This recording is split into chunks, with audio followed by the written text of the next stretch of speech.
میں ملائیشیا میں عربی کے گھر آیا تھی. اس کی بیوی جب بچہ پیدا کرتی تو مجھے پورے 3 مہینے اس کے گھر رکنا پڑتا. عربی بھی کھلے دل کا تھا، اس لیے انکار نہ کرتی. عربی عورت بھی مجھے پاس سلا لیتی، لیکن ایک رات اچانک آنکھ کھلی تو میرے ہوش اڑ گئے جب عربی عورت کی جگہ بستر پر میرا نام بینا ہے، پر افسوس کہ میں نابینا ہوں. مجھے بچپن سے ہی نظر نہیں آتا تھا. پہلے پہل ہلکی سی روشنی محسوس ہوتی تھی، لیکن وقت گزرنے کے ساتھ ساتھ وہ روشنی بھی ختم ہو گئی اور چاروں جانب اندھیرا چھا گیا. مجھے اپنے اندھے ہونے کا افسوس ہوا تھا، پر اس سے زیادہ اس بات کا افسوس تھا کہ میں یتیم بھی تھی. کوئی بھی مجھے پالنے والا نہیں تھا. مجھے کچھ نظر نہیں آتا تھا، پر میری حساسیت بہت تیز تھی، چھونے کی، سونگھنے کی، سننے کی اور محسوس کرنے کی. میں چیزوں کو چھو کر سب محسوس کر لیتی تھی اور وقت کے ساتھ ساتھ میری یہ قابلیت بڑھتی گئی. میری زندگی میں سب سے پہلا طوفان تب آیا جب ایک رات میں اپنے کمرے میں سوئی ہوئی تھی اور کوئی میرے کمرے میں گھس آیا. اماں ابا کے بعد خالہ مجھے اپنے گھر لے گئی تھی، پر ابھی مجھے یہاں آئے 1 ہفتہ ہی ہوا تھا جب میری اپنے جسم پر چپتی نگاہیں محسوس ہونے لگی. گھر میں خالو ہوتا تھا اور ایک خالہ کا بیٹا جو ابھی بہت ہی چھوٹا تھا. اندھی ہونے کی وجہ سے میں چہرہ تو نہ دیکھ پائی، مگر مجھے اپنے جسم پر چونٹیاں ریگتی محسوس ہوتی. یوں بھی عورت کے اس معاملے میں چھٹی حس بہت تیز ہوتی ہے کہ جب بھی اسے کوئی بری نظر سے دیکھے تو فوراً جان جاتی ہے کہ میرے ساتھ بھی یہی معاملہ تھا، پر میں کسی سے کچھ کہہ نہیں سکتی تھی. میں اپنی خالہ سے ڈر کے مارے کچھ نہ بولتی.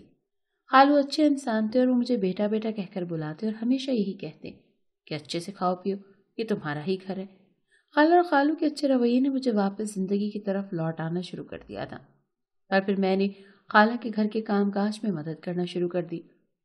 مجھے کچھ وقت لگا سمجھنے میں کہ گھر میں کچن کہاں تھا اور کمرے کہاں. پھر میں خود ہی چلنے پھرنے لگی. اپنے چھوٹے سے کمرے کی صفائی میں خود ہی کر لیا کرتی تھی. خالہ کے ساتھ میں کچن میں برتن دھوتی، آٹا گوندھ دیتی اور صفائی کا کام کر دیتی. روٹی سالن خالہ خود ہی بناتی تھی. ایک دن خالہ کی طبیعت بھی ٹھیک نہیں تھی.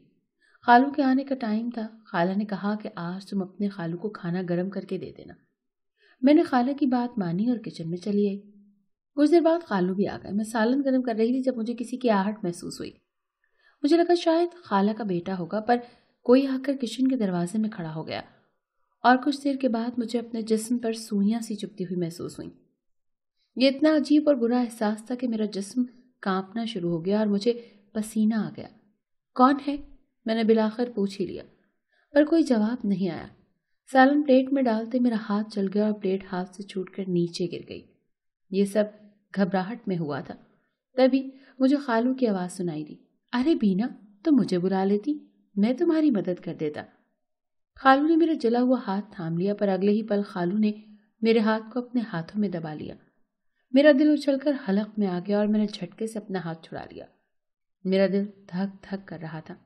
خالو نے کہا کہ ڈر کیوں رہی ہو، میں تو تمہارا اپنا ہوں. خالو نے میرے قریب ہونا چاہا، پر تبھی خالہ کی آواز آئی. بینا، تم نے ابھی تک اپنے خالو کو کھانا نہیں دیا؟ پر خالو کو دیکھ کر خالہ چپ ہو گئی اور پوچھا کہ آپ یہاں کیا کر رہے ہیں؟ اپنے کمرے میں جائیں، میں کھانا لے کر آتی ہوں. خالہ کے آنے پر میں نے شکر ادا کیا، پر میرا دل ابھی بھی بہت گھبرا رہا تھا. خالہ نے مجھے بھی جانے کو کہا اور پھر خود ہی خالو کو کھانا دے دیا اور میں اپنے کمرے میں آ کر رونے لگی. میرا جسم ابھی تک کانپ رہا تھا. خالو نے جان بوجھ کر میرا ہاتھ چھوا تھا، پر میں مجبور تھی، کسی سے کچھ کہہ نہیں سکتی تھی. اسی رات خالہ کی طبیعت بہت زیادہ خراب ہو گئی. ڈاکٹر نے خالہ کو نیند کا انجیکشن دیا اور خالہ سو گئی. میں نے بھی شام میں ہی اپنے کمرے کی کنڈی لگا لی. یہ پہلے اسٹور روم تھا جسے خالہ نے میرا کمرہ بنا دیا تھا. رات گئے تک مجھے نیند نہیں آئی. دن کی باتیں میرے ذہن میں گھوم رہی تھی. مجھے بہت ڈر لگ رہا تھا، نہ جانے کب میری آنکھ لگی اور پھر مجھے نیند میں کسی کی آہٹ کا احساس ہوا. میں فوراً اٹھ گئی. اس وقت مجھے اپنا آپ بہت بدنصیب لگا جب میں نے کچھ نہ دیکھ پائی. مجھے ایسا لگ رہا تھا جیسے کوئی آہستہ آہستہ دروازہ کھول رہا ہے. پھر مجھے یاد آیا کہ میں نے اچھے سے دروازہ بند کیا تھا اور کنڈی لگائی تھی. پر یہ آواز دروازے کی نہیں، یہ تو کھڑکی کی تھی جو بند تھی. اسے باہر سے کھولا گیا تھا.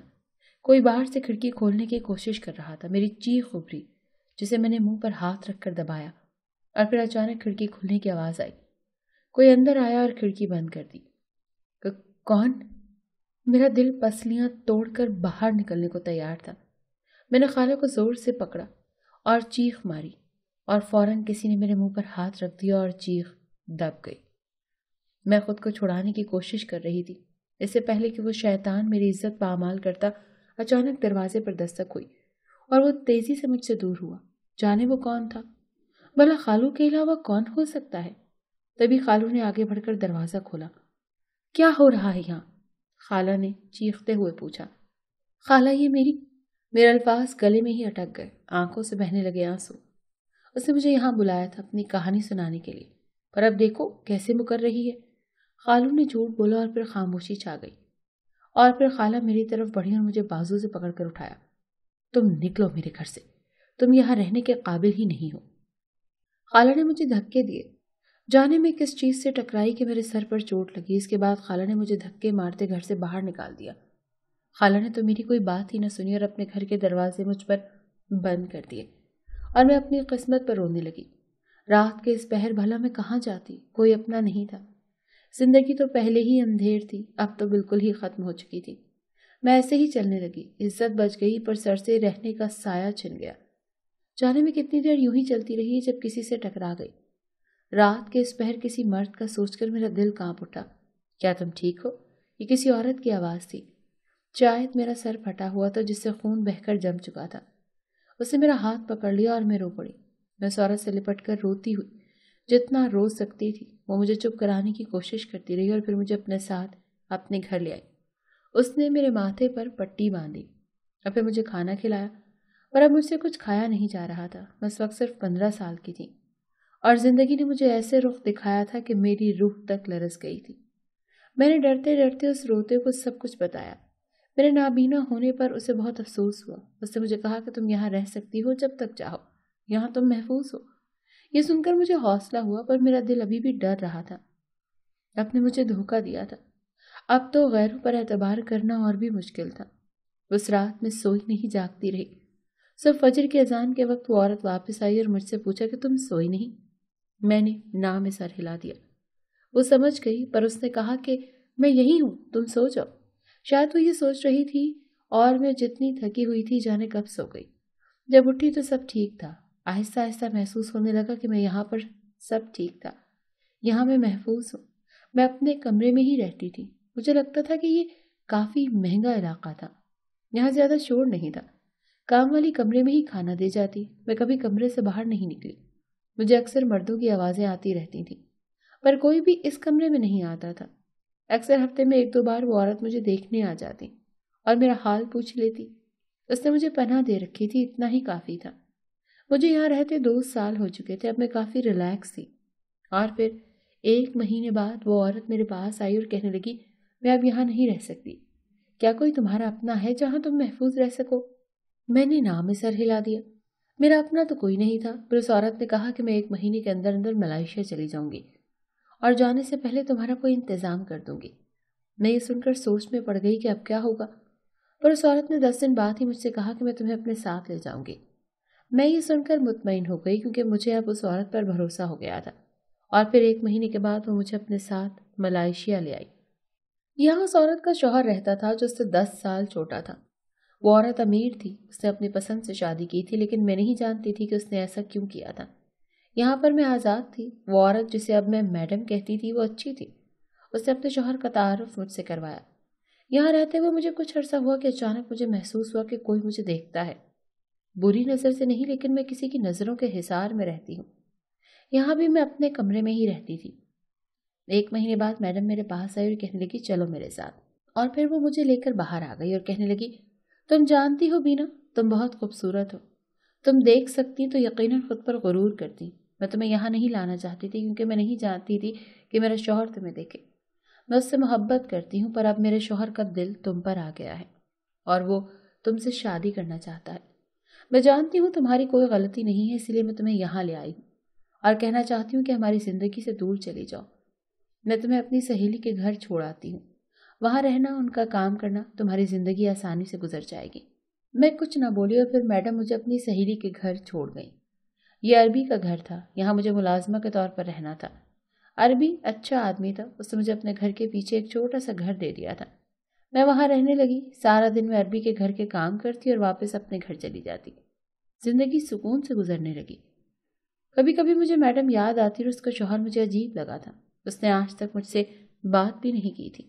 وقت گزرنے لگا. عربی کی بیوی حاملہ ہوئی تو مجھے اس کے پاس رکنا تھا.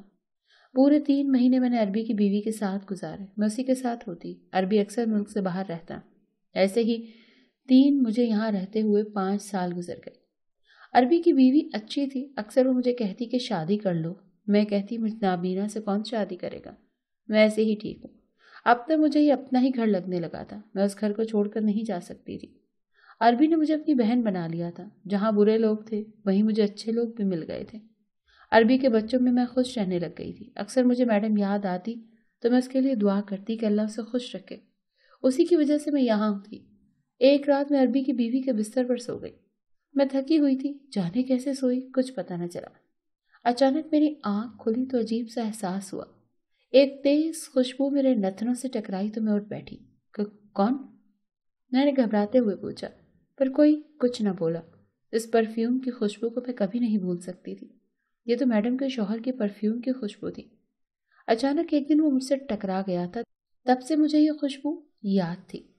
پر یہاں مجھے محسوس کر کے میں ڈر گئی تھی. اس سے پہلے کہ میں اٹھتی اس نے میرا ہاتھ پکڑ لیا. بیٹھ جاؤ بینا، میں یہاں ضروری بات کرنے کے لیے آیا ہوں. پر میں نے جھٹکے سے اپنا بازو چھڑایا اور مدد کے لیے چلائی. یہ میری بہن کا گھر ہے. یہاں تمہیں بچانے کوئی نہیں آئے گا. بہتر یہی ہے کہ خاموشی سے بیٹھ جاؤ. اس کا جواب سن کر میری روح فنا ہو گئی اور میں خاموشی سے بیٹھ گئی. اس کے بعد اس نے مجھے جو کہانی سنائی اسے سن کر میں ساکت رہ گئی. وہ میڈم جو مجھے یہاں تک لائی تھی وہ مر چکی تھی. اس کا ایکسیڈنٹ ہوا تھا اور وہ اللہ کو پیاری ہو گئی. میڈم نے زبردستی اپنی پسند کے لڑکے سے شادی کی تھی جو اس سے 10 سال چھوٹا تھا. وہ لڑکا نہیں کرنا چاہتا تھا پر وہ مجبور تھا اور اسی مجبوری میں اسے میڈم سے شادی کرنی پڑی. پر وہ میڈم کو خوش نہیں رکھ پایا. عربی کی بیوی اس کی بہن تھی لیکن وہ میڈم کی پکی سہیلی تھی، اسی لیے اس نے مجھے یہاں بھیجا تھا. اور جب میڈم کے شوہر نے مجھے دیکھا تو اسے مجھ سے محبت ہو گئی. اس نے بہت کوشش کی پر وہ مجھے دل سے نہیں نکال پایا. اور پھر اس نے میڈم کو بتا دیا. پر میڈم اپنی محبت کسی کے ساتھ بانٹ نہیں سکتی تھی، اسی لیے میڈم نے مجھے عربی کے گھر بھیج دیا. اور میڈم کو میرے 3 سال ہو چکے تھے. 3 سال میڈم کے شوہر نے مجھے ڈھونڈا تھا. آخر آج میں اسے مل گئی تھی. ایسی محبت کرنے والا مجھے کہاں مل سکتا تھا. عربی اور اس کی بیوی بھی یہی چاہتے تھے کہ میں اس سے شادی کر لوں، خوش رہوں گی. پر اس لڑکے نے پہلے میری بینائی واپس لانے کا وعدہ کیا. میری ہاں کے بعد وہ مجھے ہر جگہ لے کر گھوما اور علاج کروایا اور پھر ایک آپریشن کے بعد بالآخر میری بینائی واپس آ گئی. یہ اس شخص کی محبت کا نتیجہ تھا.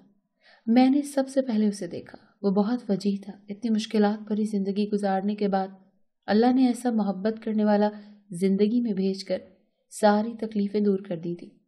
میں بینا اب نابینا نہیں رہی تھی اور میں اللہ کا جتنا شکر ادا کرتی کم تھا.